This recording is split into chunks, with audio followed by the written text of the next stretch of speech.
나뿐만이 아니라 상당히 많은 사람이 블로그에 글을 올려 책까지 출판했습니다. 특정 분야에 대해 꾸준히 올린 글을 읽고 사람들이 호응하니 조회수가 늘어나고 조금씩 인지도가 높아집니다. 이에 출판 관계자가 출판 제의를 하는 경우가 생깁니다. 뜬금없이 원고를 투고해서 책을 출판하기는 쉽지 않습니다.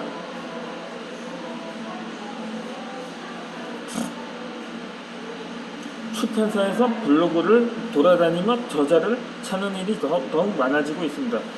블로그에 올린 글이 인기를 끌면 그만큼 책이 출판되었을 때 해당 블로그에 댓글을 올린 사람들이 책을 구입할 가능성이 큽니다. 출판사에서 파워블로거를 저자로 선호하는 이유입니다. 그럼 또 이렇게 말을 합니다. 요즘 같은데 블로그에서 읽은 글로 보면 됐지, 누가 돈 아깝게 책으로 사서 보겠냐고 말하는 경우도 있습니다. 그런데 그것은 단지 편견이라는 것을 지나지 않는다는 현실을 보여주기도 합니다.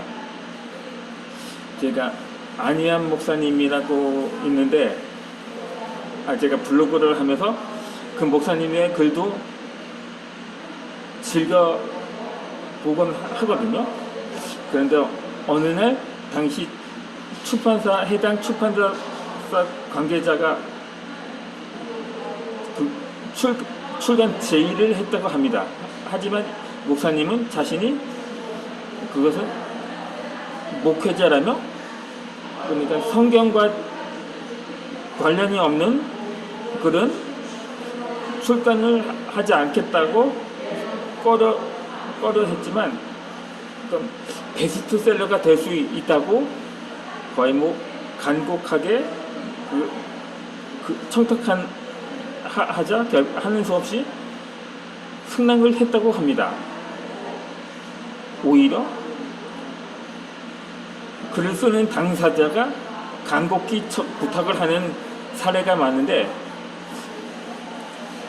결국 그 블로그로 작성한 글들을 모아서 괜찮습니다, 다 괜찮습니다라는 책을 내는데, 그 책이 자기개발 분야 1위를 기록하기도 했답니다.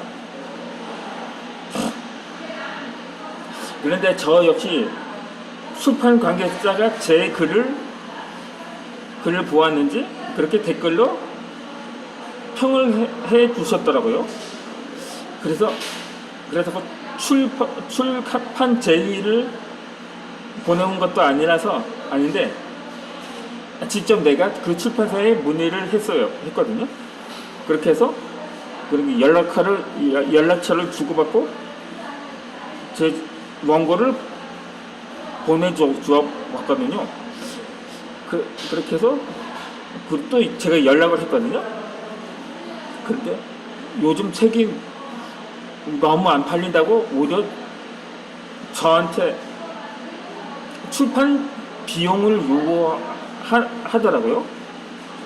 그래서 책은 최소 500권 정도는 저자가 판매를 할 수 있어야 한다고 하는 조건이 붙었더라고요. 요즘은 웬만한 도서는 10,000원을 넘기거든요. 한 13,000원에서 15,000원까지 다른 것도 있는데, 그러다 보니까 만약에 500권을 부수를 찍어내야 한다면 대략 거의 1,000만원 가까이 비용이 들거든요. 하지만 저로서는 완전히 그림의 떡이라고 볼 수는 없었던 거죠. 그래서 하는 수 없이 그냥 제가 자가 출판으로 출간하게 된 계기가 바로 그때부터였습니다. 그렇다고 그냥 묵혀둘 수는 없고 해서 제가 10년 만에 거의 뭐 계약까지 했던 그 원고도 그랬고, 그러다 보니 한 권, 두세 권 정도는 자가 출판으로 직접 발행을 했었습니다. 이 좌우지간 블로그에 올리는 글은 카테고리를 만들어 비슷한 주제를 묶어 놓으면 됩니다. 특정 분야의 내용을 쓸 때마다 정해진 카테고리에 올립니다. 기존 카테고리에 넣기 힘들면 새로운 카테고리를 하나 만들면 됩니다. 만약 세분화하는 것이 좋은지 나쁜지는 각자의 상황에 따라 다르지만 내 경우에는 꽤 많은 카테고리를 만들었습니다. 카테고리를 추가로 만들지는 시간이 지나 기존 카테고리에 넣기 애매한 글을 쓸 때 결정될 것입니다. 내가 블로그에 올린 기록이 어느덧 수천 개가 되어 방대한 콘텐츠가 되었습니다. 이 블로그에는 검색 기능도 있습니다. 언제든지 내가 쓴 글 중에 원하는 내용을 검색으로 불러올 수 있습니다. 나 역시 다방면으로 쓰는 것은 아니지만 꽤 여러 분야의 책을 읽고 기록으로 남기다 보니 가끔 관련 정보를 얻기 위해 내 블로그에 들어가 검색을 합니다. 내가 어떤 글을 썼는지 확인하고 그 분야나 주제에 어떻게 썼는지 다시 읽으면 기억이 떠오릅니다. 타인의 글이 아닌 내가 직접 쓴 글이라 얼마든지 자신있게 인용하거나 발췌할 수가 있는 거죠. 최근 빅데이터가 유행입니다. 앞으로 변하지 않을 대세일 것입니다. 갈수록 수많은 데이터를 얼마나 잘 활용하느냐가 중요해집니다. 내가 열심히 블로그에 올린 글은 내게 빅데이터입니다. 다른 누가 쓴 글도 아니고 지금까지 쌓인 내 기록을 이동하는 데 눈치 볼 필요 없고 표절 문제도 없습니다. 언제 생각하고 쓴 글이었는지도 기록으로 알 수 있습니다. 과거에 썼던 글을 읽으면 나 자신이 얼마나 성장했는지 확인도 가능합니다. 쌓인 기록이 1년을 넘어 10년을 넘고 몇십 년이 되었다고 생각하면 엄청난 일이 되는 거죠. 이 블로그에 내 영원한 기록을 남긴다고 생각하고 써보도록 하는 것도 좋을 것 같습니다. 어느 누구도 나만이 유일하게 남길 수 있는 기록인 거죠. 다른 사람은 흉내도 낼 수 없습니다. 잘 쓰고 못 쓰고는 전혀 중요하지 않습니다.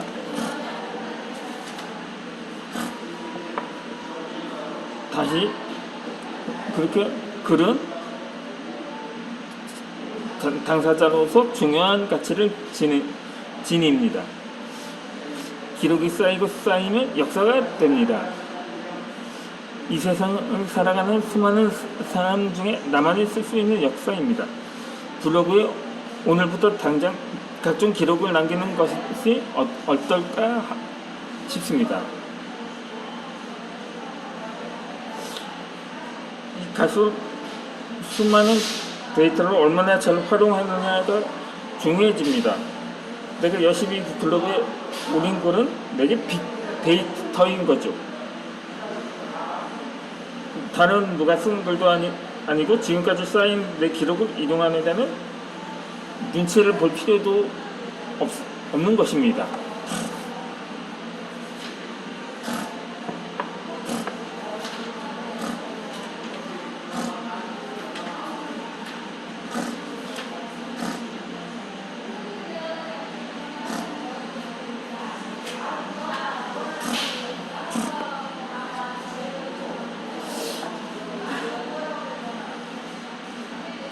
막상 글을 쓰기 시작하다 봄모터 터듯이 써야 할 글이 쏟아져 나왔습니다. 그 글들은 1년에 수백 권의 책을 읽는 것에서 나왔습니다. 그것을 인지하지 못하고 있었을 뿐이지 온갖 지식들이 내 안에 축적되고 있었던 것이죠. 이 지금까지 글쓰기에 대해 내가 알고 있는 지식을 하나씩 꺼내 정리해 보았습니다. 글쓰기의 가장 좋은 방법으로 블로그를 전면에 내세워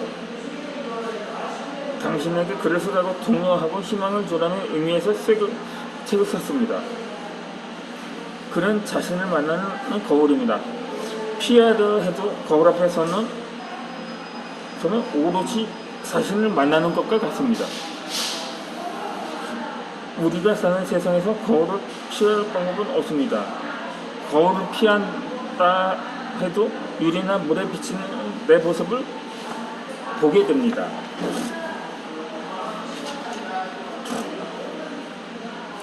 이 어떤 모습으로든 내가 투영되는 거울이 있기 마련입니다. 그런 뜻에서 글쓰기란 아무리 피하려 해도 결국 나를 만나게 되는 여정인 거죠. 그렇게 힐링을 하고 싶다면 머리 갈 필요도 없이 어디에서나 글을 쓰면 됩니다. 모든 것을 잊고 싶을 때 글을 쓰면 자연스럽게 글에 집중하면서 복잡한 생각에서 떠날 수가 있게 되는 거죠.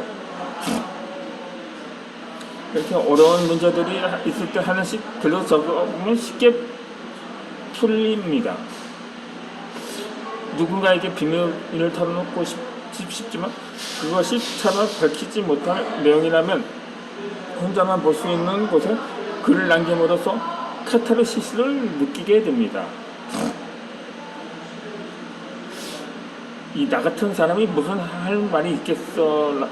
라는 질문을 나도 나 자신에게 던진 적이 있습니다.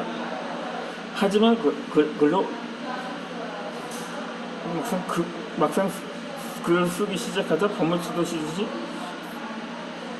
써야 할 글이 쏟아져 나왔던 거죠. 나도 모르게 나 안에 숨어있었던 것들이 그동안 참았던 모든 움츠림을 폭발시키듯 터져 나왔습니다. 그 결과 나는 다양한 분야의 글을 쓸 수 있었던 거죠. 그 글들은 1년 만에 수백 권의 책을 읽은 것에서 나왔습니다. 인지하지 못했을 뿐이지 온갖 지식들이 내 안에 축적되고 있었던 거죠. 글을 쓰기 시작하다 그 지식들은 내 머리 밖으로 나와서 글로 표현이 되었던 거죠. 그렇게 이 모든 것의 출발점은 블로그였습니다. 물론 실질적으로는 일기 쓰기였는데 참 인터넷 매체를 접하면서 글을 쓰기 시작한 것은 블로그였던 거죠. 내가 블로그에 쓴 책, 영화, 드라마에 대한 리뷰가 처음에는 보잘것없고 조약했을지는 모르겠습니다. 그러나 이 무식함에 용감하다고 남을 의식하지 않고 글을 써내려가는 결과 글솜씨가 늘어나게 되었던 거죠. 그렇게 내 말이 거짓이 아니면 내 블로그에 직접 확인할 수 있을 것입니다. 내 블로그에는 내가 써온 모든 것들이 전부 기록되어 있습니다.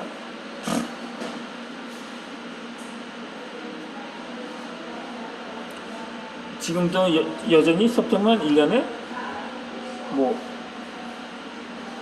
100편 이상을 쓰고 있으니 블로그에 쓴 내 글들이 나를 대표한다고 해도 될 것입니다.